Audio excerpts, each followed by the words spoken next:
Assalamualaikum warahmatullahi wabarakatuh. Sebelumnya perkenalkan saya Maisarah dengan NIM 230320063, mahasiswi Agribisnis Fakultas Pertanian Universitas Maliku Saleh.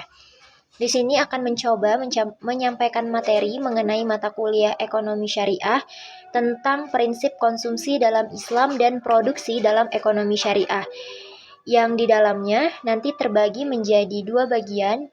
Satu, pengertian dari konsumsi, dilanjutkan dengan konsumsi dalam ekonomi syariah, masalah sebagai tolak ukur konsumsi dalam ekonomi syariah, dan perilaku konsumsi dalam ekonomi syariah. Sedangkan materi mengenai produksi akan disampaikan pada video selanjutnya.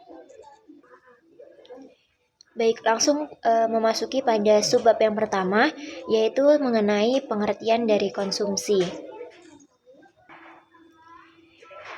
Ekonomi secara umum itu didefinisikan hal yang mempelajari perilaku manusia dalam menggunakan sumber daya yang langka untuk memproduksi barang dan jasa yang dibutuhkan manusia dengan jumlah yang tidak terbatas.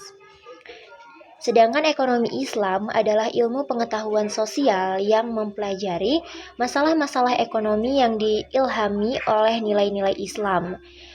Konsumsi secara etimologi dalam Kamus Besar Bahasa Indonesia berarti pemakaian barang hasil produksi, baik pakaian, makanan, dan lain-lain. Nah, sedangkan pelakunya disebut konsumen. Konsumsi juga dapat diartikan sebagai setiap kegiatan memanfaatkan, menghabiskan kegunaan barang maupun jasa untuk memenuhi kebutuhan demi menjaga kelangsungan hidup. Menurut Manan, konsumsi itu adalah permintaan, sedangkan produksi adalah penyediaan atau penawaran. Kebutuhan konsumen yang kini telah diperhitungkan sebelumnya, Manan mengatakan, semakin tinggi manusia menaiki jenjang peradabannya, maka akan semakin terkalahkan oleh kebutuhan fisiologis karena faktor-faktor psikologis, cita rasa seni, keangkuhan, dorongan untuk pamer. Faktor ini memainkan peran yang semakin dominan dalam menentukan bentuk lahiriah dari kebutuhan-kebutuhan fisiologis seseorang. Dalam suatu masyarakat primitif, konsumsi itu sangat sederhana karena kebutuhannya sangat sederhana. Sebaliknya, peradaban modern telah menghancurkan kesederhanaan tersebut dengan berbagai kebutuhan.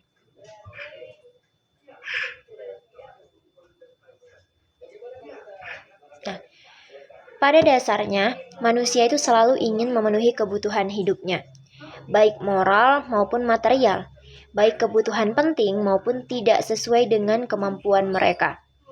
Kebutuhan pokok atau kebutuhan dasar dapat dijelaskan sebagai kebutuhan yang sangat penting guna kelangsungan hidup manusia.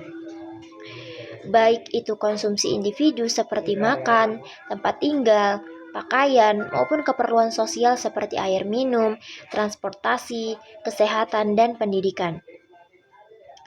Selanjutnya, menurut Suheri, setidaknya ada 3 kebutuhan pokok. Ketiga kebutuhan pokok tersebut adalah primer, sekunder, dan tersier. Sedangkan menurut Ilvi Nurdiana, konsumsi meliputi keperluan, kesenjangan, dan kemewahan. Kesenangan dan kemewahan diperbolehkan dengan syariat tidak berlebihan, yaitu tidak melampaui batas yang dibutuhkan oleh tubuh dan tidak melampaui batas-batas makanan yang dihalalkan.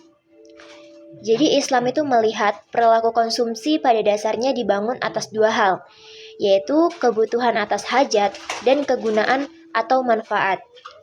Secara rasional, seseorang itu tidak akan mengkonsumsi suatu barang bila ia tidak butuh dan mendapat manfaat darinya. 2 unsur ini kemudian mempunyai kaitan yang sangat erat dengan konsumsi itu sendiri. Motivasi yang mendorong seseorang untuk melakukan aktivitas konsumsi juga harus sesuai dengan prinsip konsumsi itu sendiri.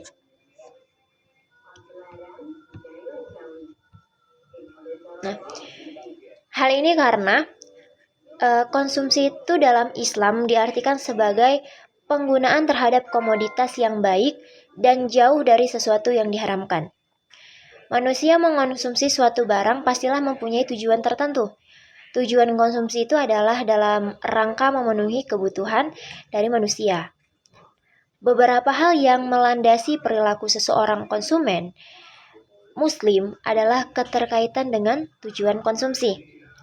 Perekonomian Islam itu kan berlandaskan kepada Al-Quran dan hadis sebagai panduan yang memberikan petunjuk-petunjuk yang jelas kepada umat Islam. Jadi,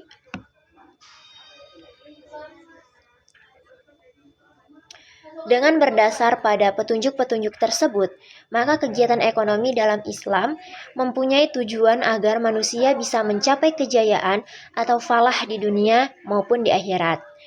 Segala sesuatu sumber daya yang ada di bumi ini diciptakan oleh Allah Subhanahu wa Ta'ala untuk manusia.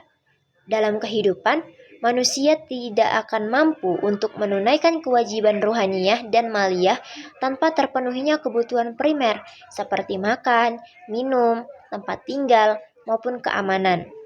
Kebutuhan-kebutuhan tersebutlah merupakan elemen kehidupan manusia. Akan tetapi, presentase kebutuhan yang dimiliki manusia itu kita ketahui sangat beragam. Terkadang, muncul tindakan ekstrim dalam mengakses kebutuhan. Ada sebagian orang yang berlebih-lebihan dalam memenuhi kebutuhan, sehingga timbullah sikap berlebih-lebihan atau israf. Sebaliknya, ada juga yang mempunyai sifat kikir dalam pemenuhannya.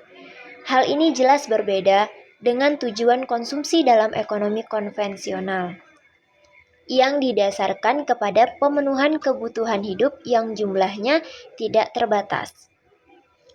Tujuan tersebut hanyalah memperoleh kepuasan yang maksimal dengan menggunakan penghasilan yang jumlahnya terbatas. Tujuan konsumsi seorang muslim adalah sebagai sarana penolong untuk ibadah kepada Allah Subhanahu wa Ta'ala. Allah Subhanahu wa Ta'ala berfirman dalam surah Az-Zariyat ayat 56, yaitu wa ma khalaqatul jinna wal ansa illa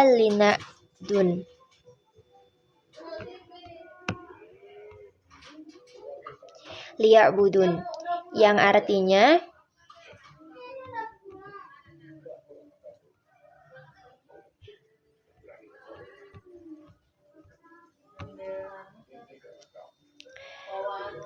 adalah dan aku tidak menciptakan jin dan manusia melainkan supaya mereka mengabdi kepadaku.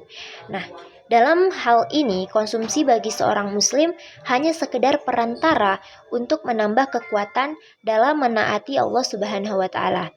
Yang ini memiliki indikasi positif tentunya dalam kehidupan. Kemudian dalam Islam konsumsi itu dinilai sebagai sarana wajib. Seseorang muslim tidak bisa mengabaikannya dalam merealisasikan tujuan yang dikehendaki Allah Subhanahu wa Ta'ala dalam penciptaan manusia. Seorang muslim tidak akan merugikan dirinya sendiri di dunia maupun di akhirat akibat perilaku konsumsinya. Ia tidak akan memberikan kesempatan pada dirinya untuk memenuhi kebutuhan konsumsinya pada tingkat melampaui batas. Hal ini karena sikap berlebihan itu membuatnya sibuk mengejar dan menikmati kesenangan dunia saja. Kesibukan tersebut pada akhirnya akan melalaikan tugas utama dalam hidupnya. Nah, sedangkan dalam konsumsi konvensional, konsumsi diasumsikan itu selalu bertujuan untuk memperoleh kepuasan atau utility. Oleh karena itu, konsumen diasumsikan selalu menginginkan tingkat kepuasan yang tinggi. Sementara dalam ekonomi Islam, konsumsi yang islami selalu berpedoman pada ajaran Islam. Seorang muslim akan memperhatikan masalah dalam kegiatan konsumsinya daripada utilitas. Hal ini dikarenakan dalam Islam, tujuan konsumsi bukanlah konsep utilitas, melainkan kemaslahatan atau maslahah. Pencapaian maslahah merupakan tujuan dari syariat Islam atau maqasid syariah. Nah, selanjutnya, menurut Hendrianto ada 4 hal nih yang membedakan antara maslahah dengan utility atau kepuasan. Pertama, maslahah relatif objektif karena bertolak pada pemenuhan kebutuhan atau need. Kebutuhan ini ditentukan berdasarkan pertimbangan rasional normatif dan positif. Sedangkan dalam utilitas atau kepuasan, orang mendasarkan pada kriteria yang bersifat subjektif.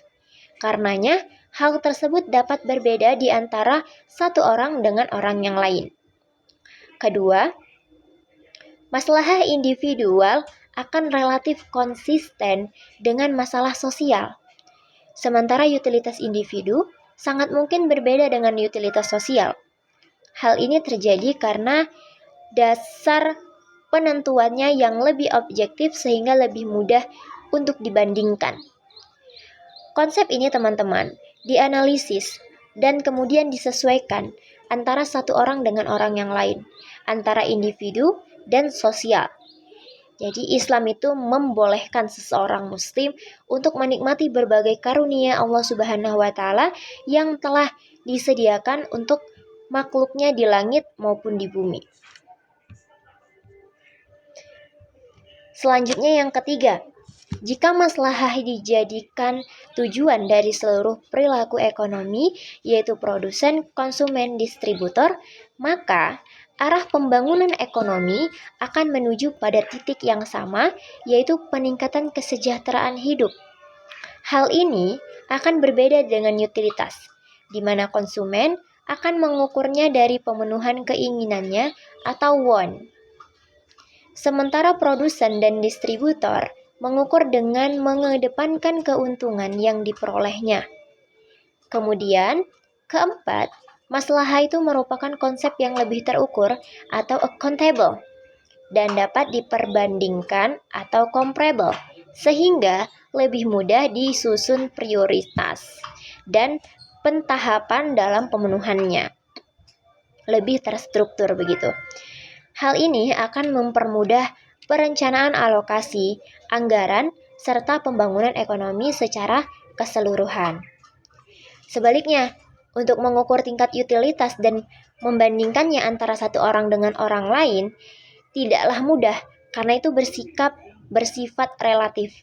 Namun, pembolehan menikmati karunia ini dibatasi dengan tidak melampaui batas kewajaran. Batas kewajaran yang menjerumus tentunya kepada pemborosan. Jadi konsumsi Islam itu harus menjadikan seorang muslim ingat kepada Maha Pemberi rezeki dengan cara tidak boros, tidak kikir, dan tidak memasukkan ke dalam mulutnya dari sesuatu yang diperoleh dengan cara yang haram.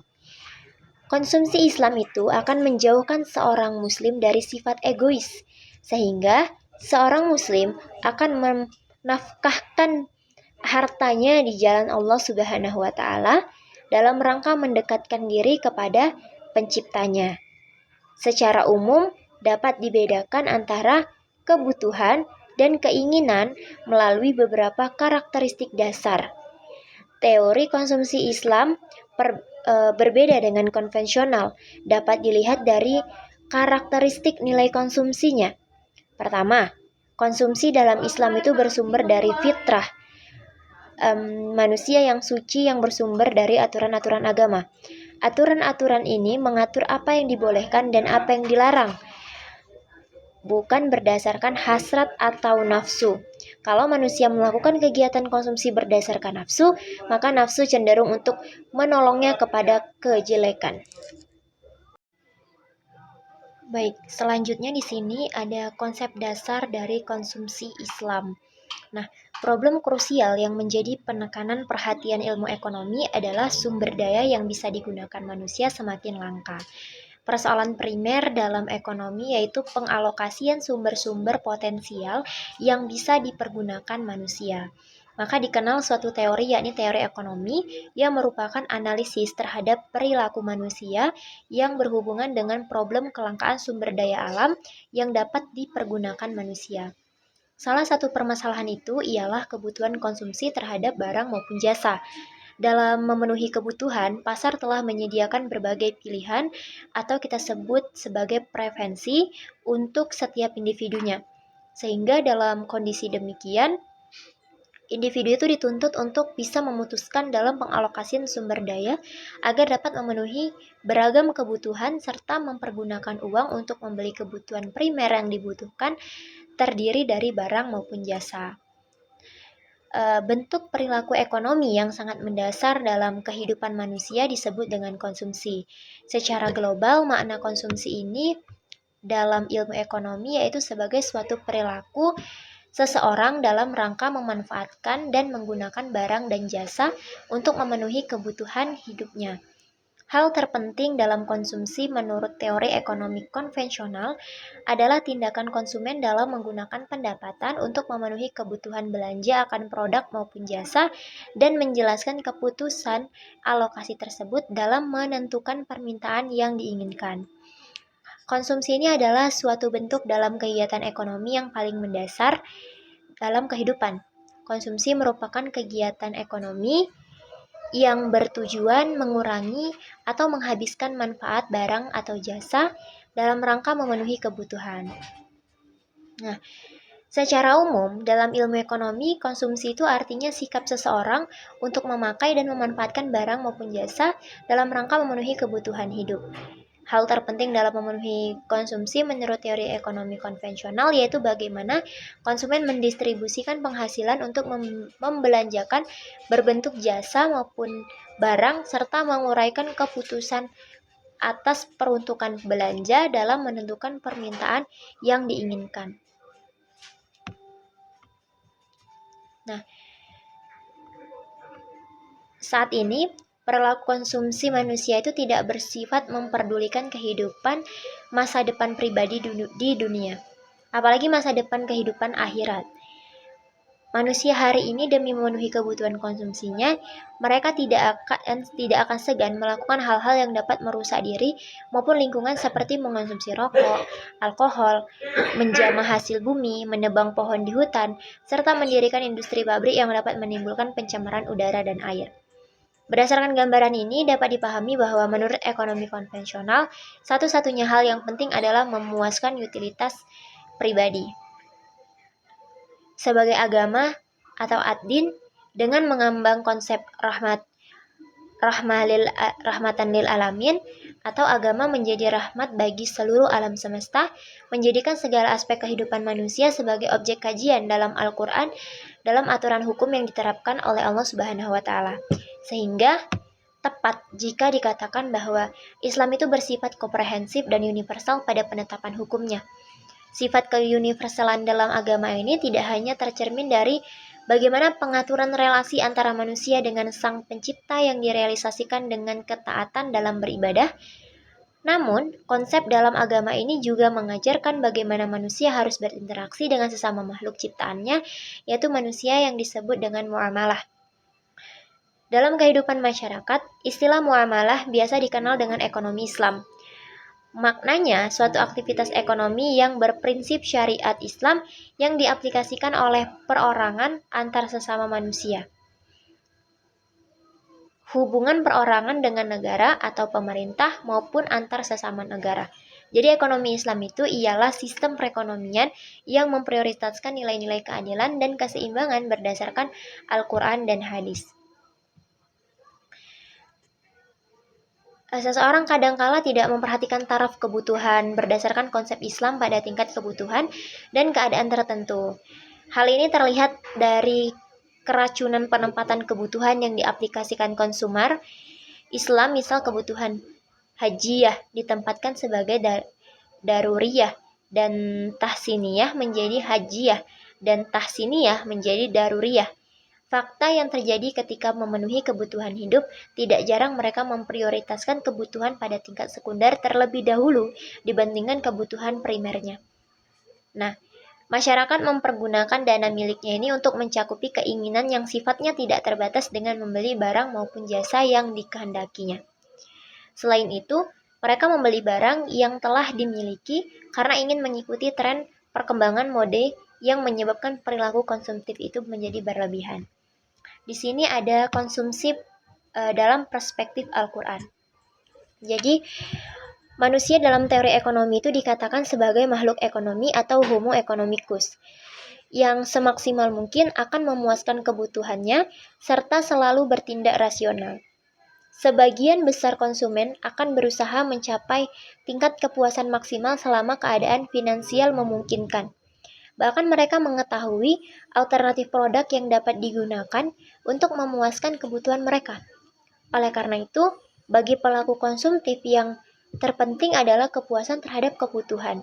Dan inilah yang menjadikan hal yang paling utama dalam sebuah pemenuhan.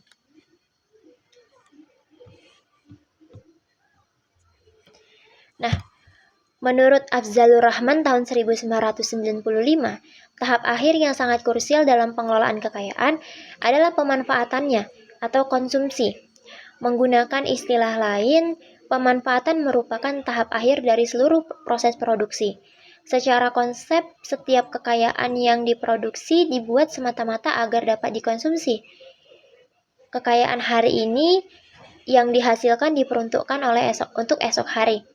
Oleh karena itu, kegiatan konsumsi atau pemanfaatan perannya sangat krusial dalam kehidupan perekonomian seseorang maupun sebuah negara.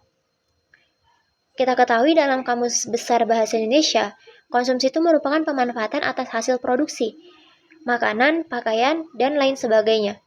Barang yang urgent sehingga dapat langsung memenuhi kebutuhan hayati manusia. Secara umum, konsumsi itu ialah salah satu dari 3 permasalahan pokok ekonomi. Konsumsi yakni aktivitas yang mendasar dalam kehidupan seluruh makhluk hidup tak terkecuali manusia. Sehingga dalam sistem perekonomian konsumsi merupakan kebutuhan yang urgent bagi manusia. Dalam kehidupan manusia tidak dapat menafikan kegiatan konsumsi. Oleh karena itu, kegiatan ekonomi mengarah pada pemenuhan tuntutan konsumsi bagi manusia.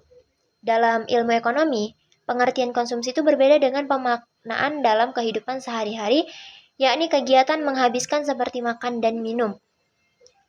Konsumsi dalam ilmu ekonomi diartikan sebagai setiap perilaku seseorang untuk menggunakan dan memanfaatkan barang maupun jasa untuk memenuhi kebutuhan hidupnya. Menurut Prathama Raharja tahun 1994, dalam ekonomi konsumsi diartikan sebagai semua penggunaan barang dan jasa yang dilakukan oleh manusia agar kebutuhannya terpenuhi, dan tujuannya untuk memperoleh kepuasan maksimum dan mencapai kemakmuran. Artinya, segala kebutuhan hidup dapat terpenuhi mencakup kebutuhan primer, kebutuhan sekunder, dan tersier atau kebutuhan jasmani maupun rohani. Pada teori ekonomi konvensional, tujuan konsumsi yaitu meraih puncak kepuasan atau utility. Penentuan konsumsi atas barang dan jasa dikategorikan berdasarkan tahap kepuasannya.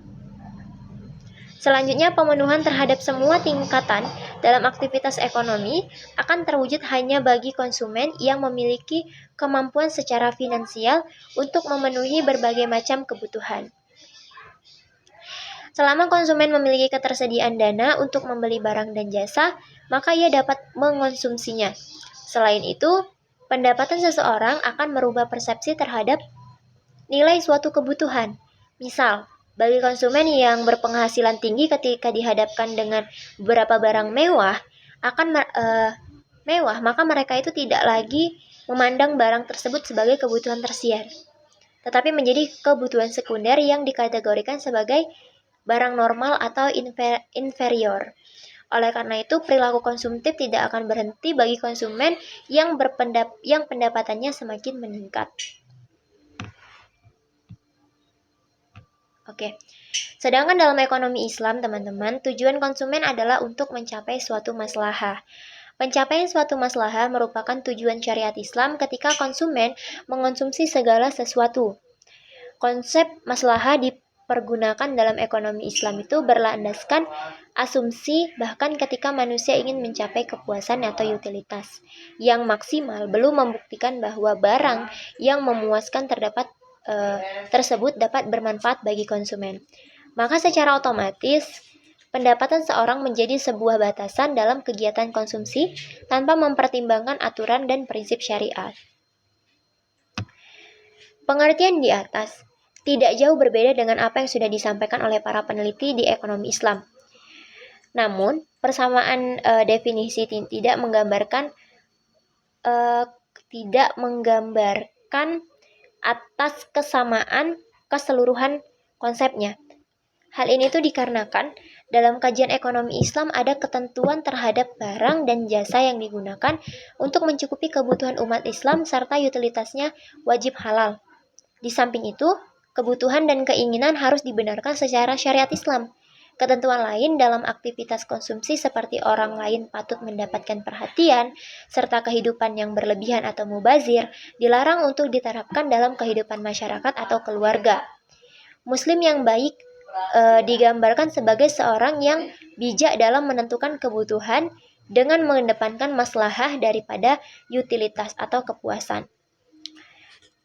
Baik, selanjutnya menurut Jariban bin Ahmad Al-Harits tahun 2006, ekonomi Islam itu menilai bahwa konsumsi itu merupakan aktivitas yang harus dilakukan dan tidak bisa diabaikan oleh seorang muslim agar dapat mewujudkan daripada penciptaan manusia yang dikehendaki, yakni merealisasikan pengabdian sepenuhnya hanya kepada Allah Subhanahu wa Ta'ala.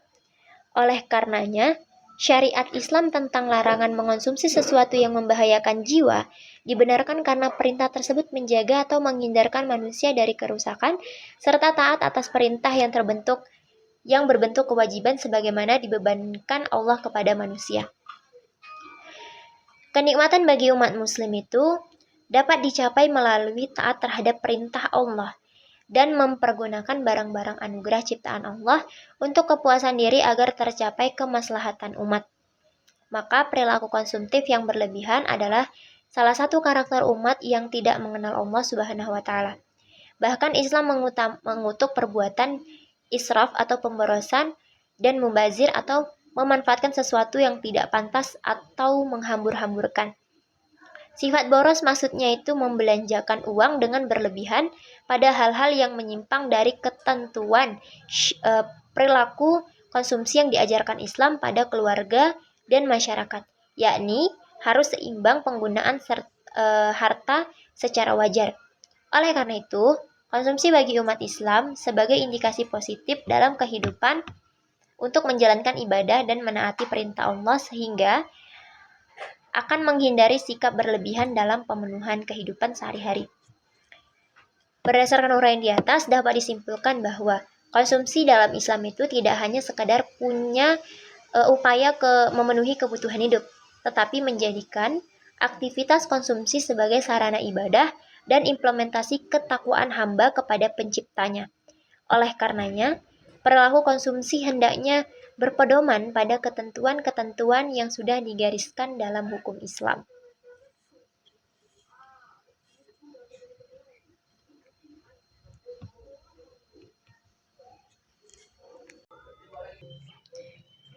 Baik, selanjutnya konsumsi dalam ekonomi syariah.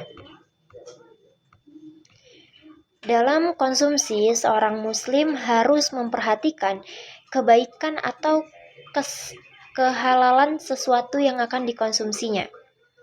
Para fuqaha menjadikan memakan hal-hal yang baik ke dalam 4 tingkatan.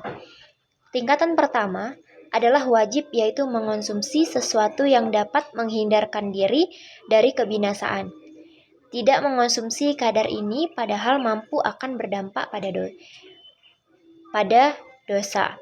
Nah, tingkatan kedua adalah sunnah yaitu mengonsumsi yang lebih dari kadar yang menghindarkan diri dari kebinasaan dan menjadikan seseorang muslim mampu sholat dengan berdiri dan mudah berpuasa. Tingkatan ketiga adalah mubah, yaitu sesuatu yang lebih dari sunnah sampai batas kenyang. Tingkatan keempat adalah konsumsi yang melebihi batas kenyang. Dalam hal ini, terdapat 2 pendapat. Ada yang mengatakan makruh, ada juga yang mengatakan haram. Dalam hal konsumsi, Al-Quran memberikan petunjuk yang jelas dan mudah dipahami. Al-Quran menjelaskan dalam menggunakan barang-barang harus yang baik dan halal serta bermanfaat, serta melarang untuk hidup yang boros dan melakukan kegiatan konsumsi untuk hal-hal yang tidak penting atau di luar radar dari ajaran Islam. Jadi Islam mengajarkan pola konsumsi yang moderat, teman-teman. Tidak berlebihan, tidak juga keterlaluan.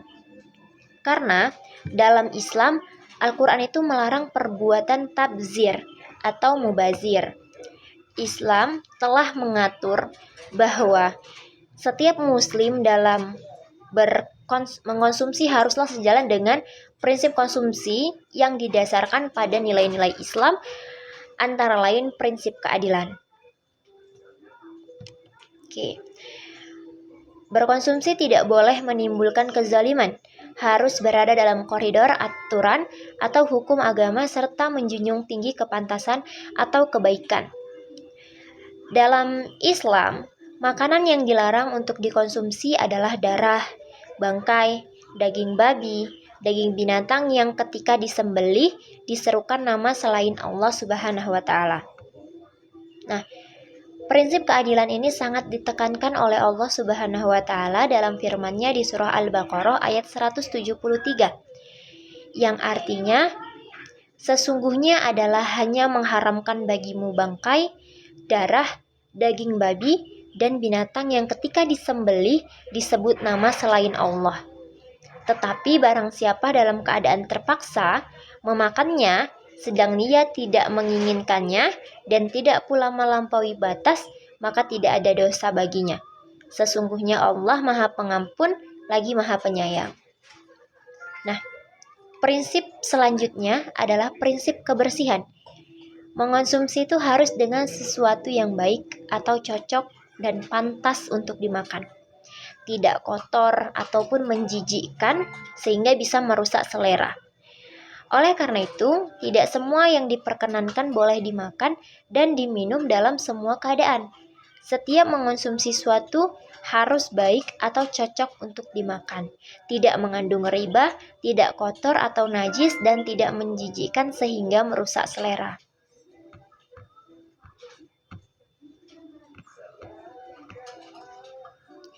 Prinsip ini kemudian juga bermakna bahwa makan dan minum yang akan dikonsumsi bukan hasil dari suap.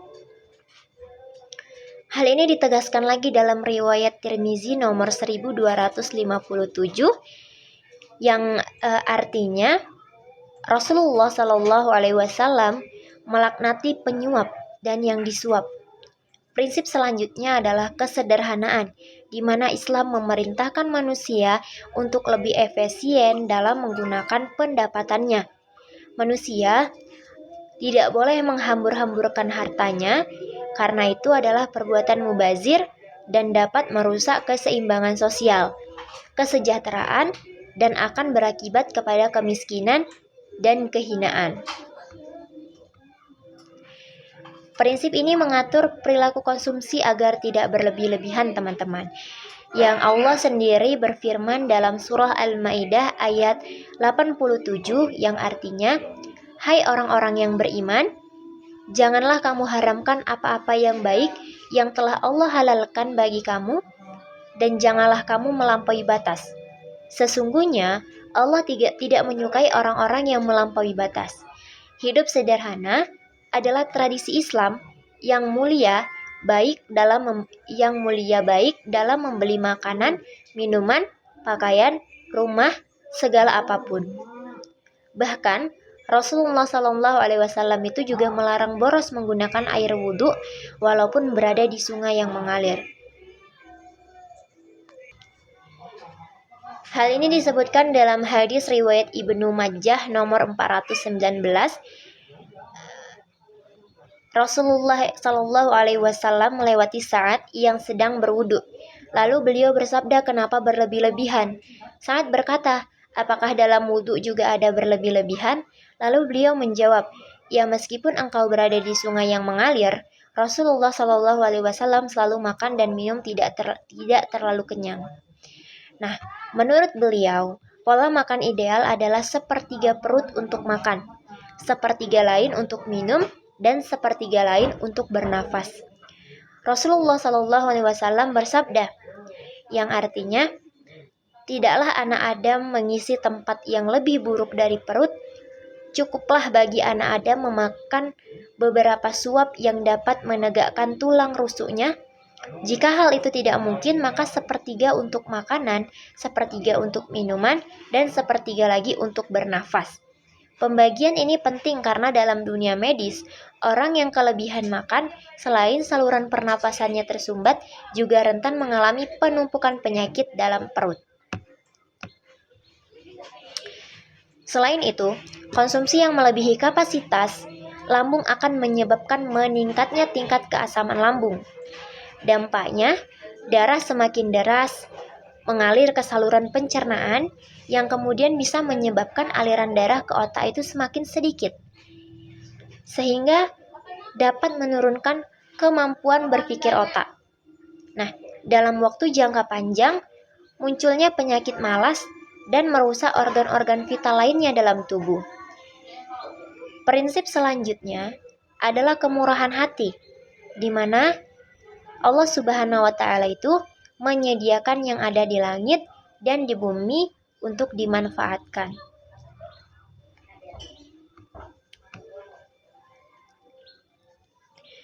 Manfaat ini dikonsumsi ketika tidak membahayakan bagi dirinya dan selama maksudnya adalah untuk kelangsungan hidup. Hal ini ditunjukkan untuk kesehatan yang lebih baik dengan tujuan menunaikan. Prinsip kelima adalah prinsip moralitas, di mana berkonsumsi dilakukan dengan tujuan untuk peningkatan atau kemajuan nilai-nilai moral dan spiritual. Seseorang muslim diajarkan untuk menyebut nama Allah Subhanahu wa Ta'ala sebelum makan dan mengucap syukur kepadanya setelah makan. Hal tersebut memiliki makna bahwa Islam menghendaki keseimbangan nilai-nilai hidup material dan spiritual.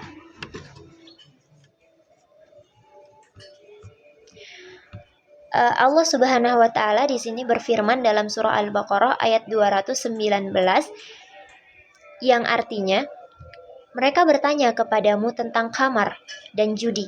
Katakanlah pada keduanya terdapat dosa yang besar dan beberapa manfaat bagi manusia. Tetapi dosa keduanya lebih besar dari manfaatnya. Dan mereka bertanya kepadamu apa yang mereka nafkahkan. Katakanlah yang lebih dari keperluan. Demikianlah Allah menerangkan ayat-ayatnya kepadamu supaya kamu berpikir. Pesan moral dalam Al-Quran ini memberikan pelajaran bahwa pentingnya mengonsumsi dengan cara yang baik. Ayat tersebut juga memberikan pemahaman sebaliknya, artinya tidak diperbolehkan mengkonsumsi dengan cara yang batil. Cara yang batil jelas melanggar pesan moral yang ada dalam Al-Quran. Sedangkan menurut Luqman Hakim, dalam buku Prinsip-Prinsip Ekonomi Islam, ada beberapa prinsip konsumsi bagi seorang muslim. Prinsip syariah pertama adalah memperhatikan tujuan konsumsi. Perilaku konsumsi muslim dari segi tujuan tidak hanya mencapai kepuasan dari konsumsi barang, melainkan berfungsi ibadah dalam rangka mendapat ridho Allah Subhanahu wa Ta'ala. Tentu hal ini disebutkan dalam surah Al-An'am ayat 162 yang artinya, katakanlah, sesungguhnya sembahyangku, ibadahku, hidupku, dan matiku hanyalah untuk Allah, Tuhan semesta alam. Selanjutnya adalah memperhatikan kaidah ilmiah, di mana dalam berkonsumsi, seorang muslim harus memperhatikan prinsip kebersihan. Nah, prinsip kebersihan ini mengandung arti barang yang dikonsumsi harus bebas dari kotoran maupun penyakit. Demikian juga harus menyehatkan, bernilai gizi, dan memiliki manfaat, tidak memiliki kemudaratan. Sebagaimana hal tersebut tercantum dalam surah Al-Baqarah ayat 172 yang artinya, hai orang-orang yang beriman, makanlah di antara rezeki yang baik-baik yang kami berikan kepadamu, dan bersyukurlah kepada Allah jika benar-benar kepadanya kamu menyembah. Islam sangat menjunjung nilai kebersihan. Bahkan berdasarkan hadis, kebersihan itu merupakan bagian dari iman. Kaidah ilmiah juga harus selalu memperhatikan prinsip keadilan. Prinsip keadilan mengandung arti bahwa dalam mengonsumsi tidak boleh menimbulkan kezaliman, yakni berada dalam koridor aturan atau hukum agama. Baik, di subbab kedua ini ada penambahan materi mengenai perilaku konsumsi dalam perspektif Islam. Perilaku konsumsi didefinisikan sebagai proses yang dinamis atau berubah terus-menerus yang berhubungan dengan kegiatan konsumsi individual, kelompok, dan anggota masyarakat. Sedangkan menurut Blackwell, Miniard, dan Angel pada tahun 2006, pemahaman terhadap perilaku konsumsi yang tepat diperlukan adanya perhatian tindakan langsung yang dilakukan konsumen untuk memperoleh, mengonsumsi, dan menghabiskan barang dan jasa, termasuk proses dalam pengambilan keputusan sehingga seorang konsumen membelanjakan hartanya. Dalam memperoleh barang dan jasa yang diinginkan, konsumen akan berupaya untuk mencari informasi melalui orang terdekat atau bertanya langsung pada penjual. Perilaku yang dilakukan konsumen akan beragam tergantung situasi dan kondisi eksternal yang mempengaruhinya. Saat ini, manusia hidup di lingkungan yang relatif konsumtif karena didukung dengan perkembangan teknologi yang memudahkan konsumen untuk belanja produk serta penjual memahami pentingnya perilaku konsumen. Maka hal yang perlu dipertimbangkan oleh penjual yaitu memahami individu seperti motif, sikap, dan perilaku dari pembeli. Sedangkan di sisi lain, penjual harus mengetahui faktor usaha pemasaran dan lingkungan eksternal konsumen yang dapat mempengaruhi keputusannya sehingga hal tersebut dapat berpengaruh terhadap perilakunya. Sedangkan dalam ekonomi Islam, makna perilaku konsumsi itu yaitu sikap seorang individu yang berorientasi dalam meninjau sisi kebermanfaatan dan keberkahan atas kegiatan konsumsi yang dihasilkan. Apabila suatu kegiatan konsumsi yang dilakukan berhasil memenuhi kebutuhan fisik, psikis, atau material, maka dapat dikatakan sebagai konsumsi yang bermanfaat. Sedangkan aspek keberkahan yang akan diraih ketika barang atau jasa yang dikonsumsi adalah sesuatu yang halal menurut prinsip Islam. Hal tersebut merupakan bentuk ketaatan pada Allah yang imbalannya adalah pahala. Keberkahan hidup seseorang atas barang dan jasa yang dimiliki tercermin dari perolehan pahala dari sesuatu yang dimakan atau konsumsi oleh umat dan sanak saudara. Perilaku konsumsi dalam ekonomi Islam dikerjakan sebagai bentuk penghambaan diri atau ibadah, sehingga selalu dikontrol aturan hukumnya oleh Allah Subhanahu wa Ta'ala.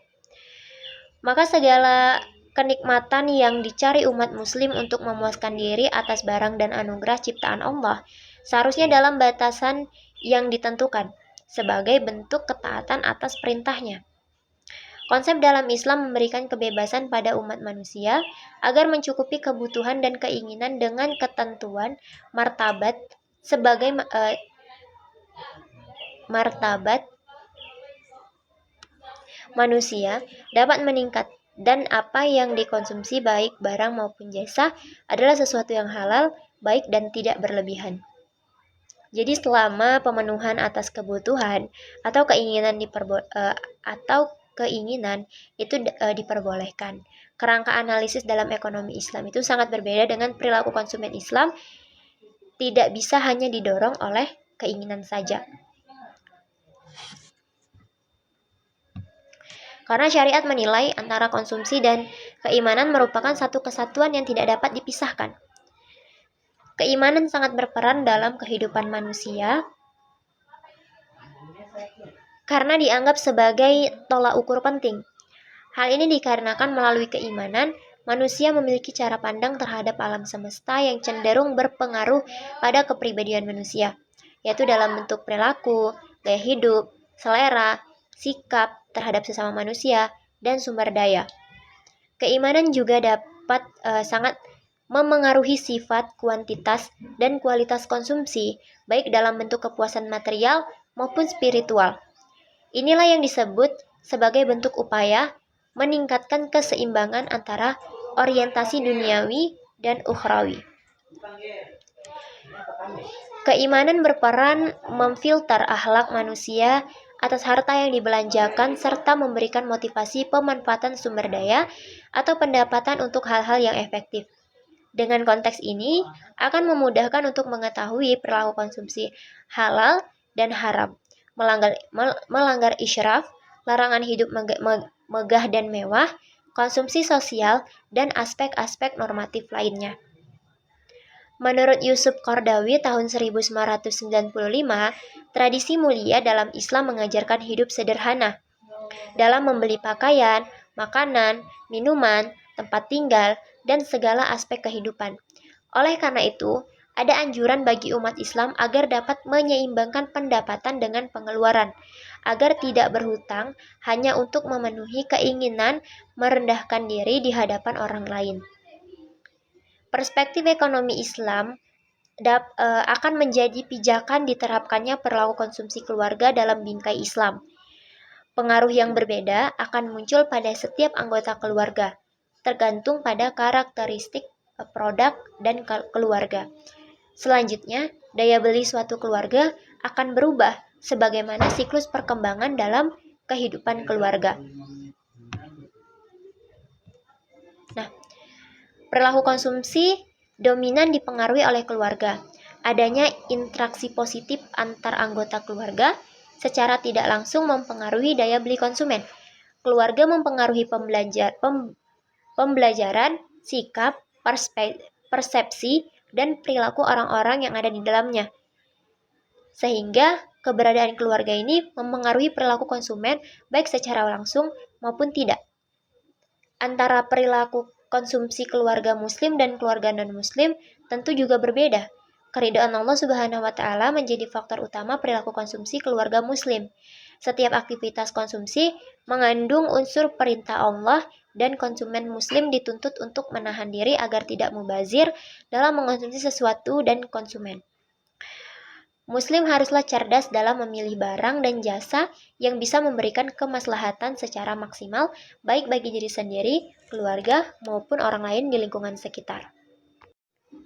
Baik, subbab ketiga yaitu maslahat sebagai tolak ukur konsumsi dalam ekonomi syariah.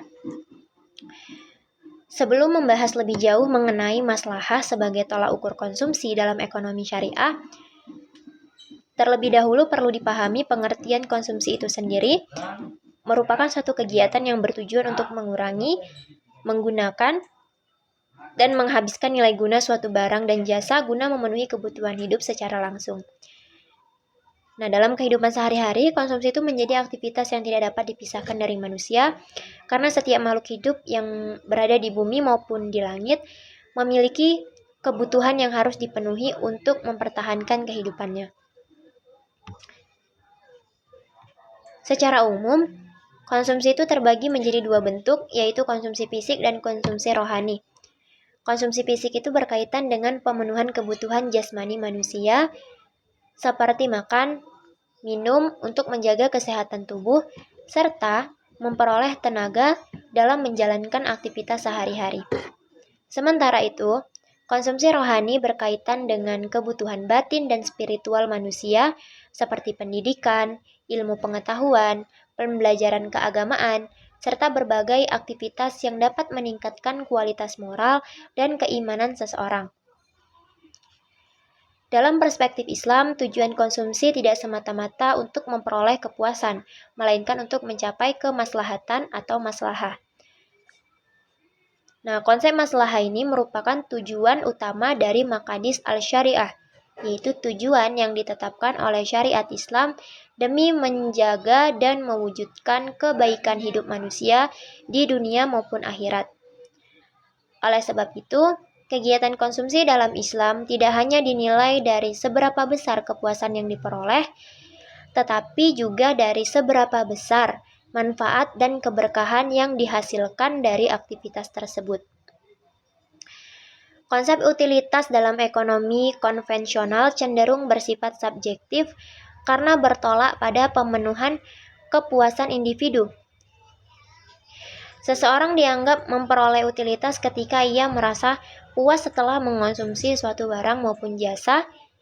Kemudian dalam teori ekonomi konvensional, konsumen diasumsikan selalu berusaha memaksimalkan kepuasan pribadinya dalam setiap aktivitas konsumsi. Jadi utilitas ini dipahami sebagai tingkat kegunaan barang atau jasa yang dirasakan konsumen ketika mengonsumsinya. Sebaliknya, dalam ekonomi Islam, konsumsi itu didasarkan pada konsep maslahah yang bersifat lebih objektif karena bertolak pada pemenuhan kebutuhan manusia sesuai dengan syariat.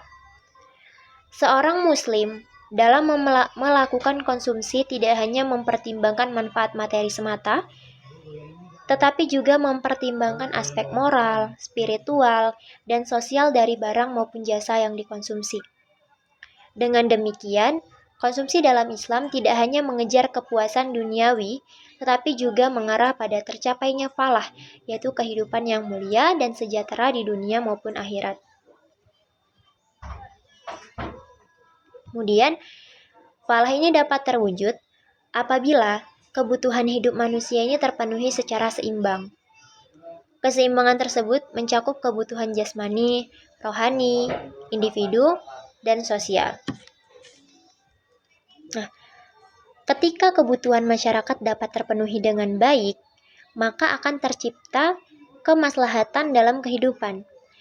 Maslahah sendiri dapat diartikan sebagai segala bentuk keadaan, baik material maupun non-material, yang mampu meningkatkan kedudukan manusia sebagai makhluk yang mulia di sisi Allah Subhanahu wa Ta'ala. Dalam kegiatan konsumsi, seorang konsumen muslim itu akan mempertimbangkan manfaat dan keberkahan yang diperoleh dari barang dan jasa yang dikonsumsinya. Konsumen akan merasakan manfaat apabila kebutuhan hidupnya terpenuhi, sedangkan keberkahan diperoleh ketika konsumsi dilakukan terhadap barang dan jasa yang halal serta sesuai dengan ketentuan syariat Islam. Oleh karena itu, di sini Islam menekankan bahwa makanan, minuman, pakaian, maupun berbagai kebutuhan lainnya harus berasal dari sumber yang halal dan baik atau halalan thayyiban. Maslahah yang diterima konsumen dalam mengonsumsi barang dan jasa dapat berbentuk berbagai macam manfaat, antara lain itu sebagai berikut. Yang pertama, ada manfaat material, yaitu manfaat yang berkaitan dengan terpenuhinya kebutuhan ekonomi dan harta benda. Yang kedua, manfaat fisik dan psikis, yaitu manfaat yang memberikan kesehatan jasmani dan ketenangan jiwa. Yang ketiga, manfaat intelektual, yaitu manfaat yang dapat meningkatkan ilmu pengetahuan dan kualitas berpikir manusia. Yang keempat, manfaat lingkungan, yaitu manfaat yang dapat menjaga kelestarian dan keseimbangan lingkungan hidup. Manfaat yang kelima, manfaat jangka panjang, yaitu manfaat yang tidak hanya dirasakan pada saat ini, tetapi juga memberikan kebaikan tentunya di masa mendatang. Selanjutnya, di samping itu, kegiatan konsumsi itu akan membawa keberkahan bagi konsumen apabila memenuhi beberapa syarat sebagai berikut. Pertama, barang dikonsumsi bukan merupakan barang yang haram menurut syariat Islam. Kedua, barang yang dikonsumsi itu tidak dilakukan secara berlebihan atau melampaui dari batas yang sudah dianjurkan. Yang ketiga, konsumsi dilakukan dengan niat untuk memperoleh ridha Allah Subhanahu wa Ta'ala. Nah, dalam konsep maslahah terdapat 5 elemen dasar yang harus dijaga, dipelihara, yaitu menjaga agama, al-din. Yang kedua, menjaga jiwa, al-nafs. Yang ketiga, menjaga akal, al-akal. Kemudian menjaga keturunan, al-nasal, dan menjaga harta, al-mal. Kelima unsur tersebut merupakan tujuan utama dari syariat Islam atau maqasid al-syariah. Oleh karena itu, segala barang dan jasa yang mendukung terpeliharanya 5 unsur tersebut dapat dikategorikan sebagai sesuatu yang mendukung maslahah. Di sini ada menurut Jiki Subagio, terdapat beberapa perbedaan antara konsep maslahah dan utilitas di antaranya sebagai berikut. Pertama, maslahah individu itu relatif konsisten dengan maslahah sosial, sedangkan utilitas individu belum tentu sejalan dengan kepentingan masyarakat. Jika maslahah dijadikan tujuan bagi seluruh pelaku ekonomi, baik produsen, distributor maupun konsumen, maka pembangunan ekonomi akan mengarah pada terciptanya kesejahteraan bersama. Sebaliknya, dalam konsep utilitas, masing-masing pelaku ekonomi cenderung mengejar kepentingan dan keuntungan pribadinya. Kedua, masalah ini merupakan konsep yang lebih terukur atau accountable dan dapat dibandingkan atau comparable, sehingga lebih mudah dijadikan dasar dalam menentukan prioritas pemenuhan kebutuhan. Sementara itu, utilitas sulit diukur secara pasti karena tingkat kepuasan setiap individu tentunya berbeda-beda meskipun mengonsumsi barang yang sama. Selain itu, Hendrianto juga menjelaskan beberapa perbedaan mendasar antara maslahah dan utilitas.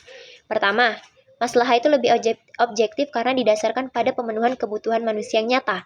Sedangkan utilitas bersifat subjektif karena didasarkan pada keinginan dan kepuasan pribadi.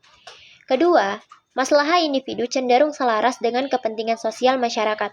Sedangkan utilitas individu dapat bertentangan dengan kepentingan umum. Ketiga, apabila seluruh aktivitas ekonomi berorientasi pada maslahah, maka pembangunan ekonomi akan lebih mudah diarahkan pada terciptanya kesejahteraan masyarakat secara menyeluruh. Keempat, konsep maslahah lebih mudah diukur dan dijadikan dasar dalam penyusunan skala prioritas pembangunan dibandingkan utilitas yang sifatnya relatif. Baik, secara umum, kebutuhan yang membawa maslahah dapat dibedakan dengan keinginan yang hanya mengejar kepuasan semata. Konsumsi konvensional biasanya bersumber pada keinginan dan didorong pada hawa nafsu manusia untuk memperoleh kepuasan maksimal. Sebaliknya, konsumsi Islam itu bersumber pada kebutuhan yang bertujuan memperoleh manfaat dan keberkahan. Oleh karena itu, dalam Islam keinginan harus dikendalikan, sedangkan kebutuhan yang baik harus dipenuhi secara wajar.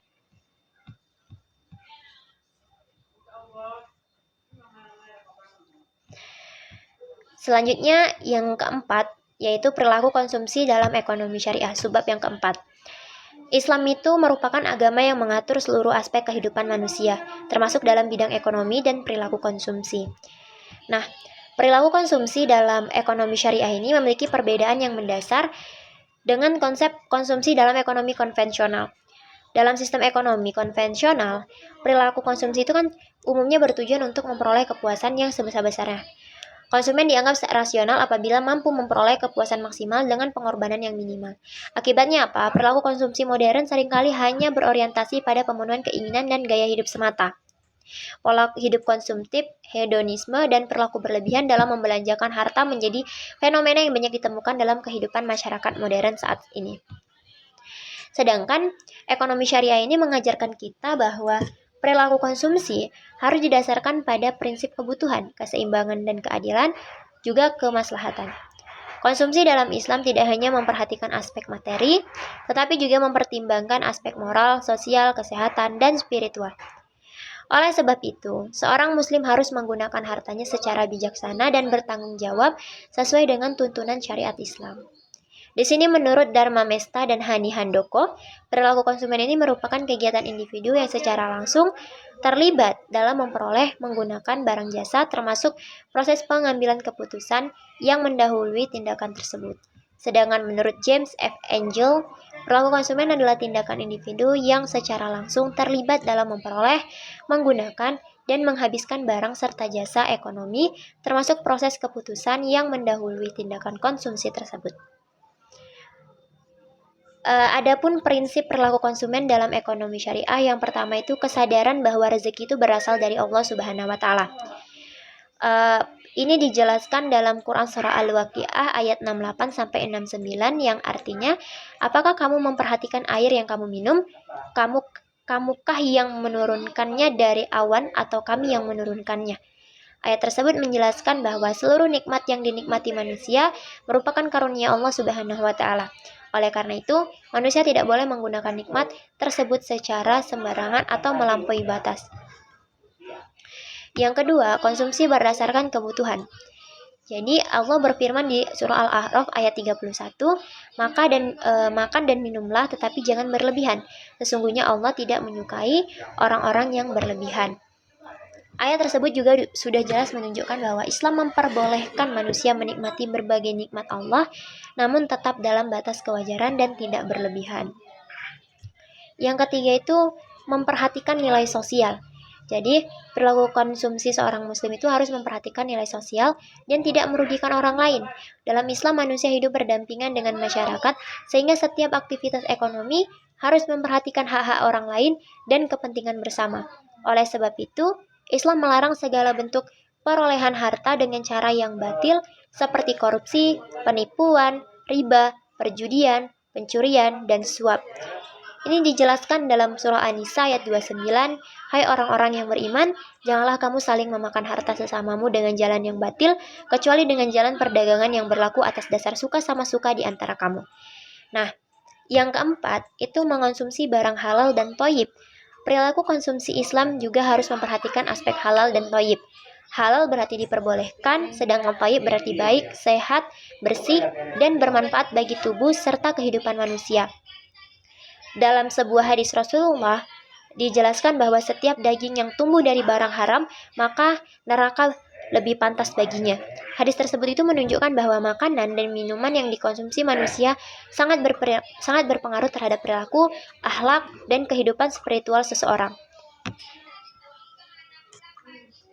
Yang kelima, prinsip kesederhanaan. Itu dalam Quran, Allah Subhanahu wa taala berfirman dalam surah Al-Furqan ayat 67, "Dan orang-orang yang apabila membelanjakan harta, mereka tidak berlebihan, tidak pula kikir, dan adalah pembelanjaan itu di tengah-tengah antara yang demikian." Ayat tersebut menegaskan bahwa Islam mengajarkan pola hidup moderat dalam konsumsi. Yang keenam itu ada tanggung jawab sosial. Selain itu, prinsip kesederhanaan, perilaku konsumsi dalam Islam juga berkaitan dengan tanggung jawab sosial. Seorang muslim dianjurkan menyisihkan sebagian hartanya untuk membantu orang lain melalui zakat, infak, sedekah, wakaf, dan lain sebagainya. Baik, kesimpulan yang bisa saya sampaikan di sini bahwa perilaku konsumsi itu adalah dalam ekonomi syariah merupakan aktivitas penggunaan barang dan jasa yang tidak hanya bertujuan memenuhi kebutuhan hidup, tetapi juga menjadi bagian dari ibadah kepada Allah. Konsumsi dalam Islam harus dilandasi prinsip kebutuhan, keseimbangan, kesederhanaan, keadilan, serta tanggung jawab sosial agar terciptanya kemaslahatan bagi individu maupun masyarakat. Berbeda dengan ekonomi konvensional yang lebih menekankan kepuasan dan keuntungan pribadi, ekonomi syariah mengarahkan konsumsi agar sesuai dengan nilai-nilai agama dan etika. Seorang muslim diwajibkan mengonsumsi barang yang halal dan thayyib, menghindari perilaku boros atau israf dan pemborosan atau tabzir, serta menggunakan harta secara bijaksana dan bertanggung jawab. Selain itu, perilaku konsumsi Islam juga menekankan pentingnya kepedulian sosial melalui zakat, infak, sedekah, dan wakaf. Dengan menekankan prinsip-prinsip konsumsi syariah, manusia dapat menjaga keseimbangan antara kebutuhan dunia maupun akhirat, menciptakan kehidupan yang harmonis, serta memperoleh keberkahan dalam penggunaan harta. Mungkin cukup sekian materi yang dapat saya sampaikan. Lebih dan kurangnya saya mohon maaf. Saya akhiri, wabillahi taufiq wal hidayah. Wassalamualaikum warahmatullahi wabarakatuh.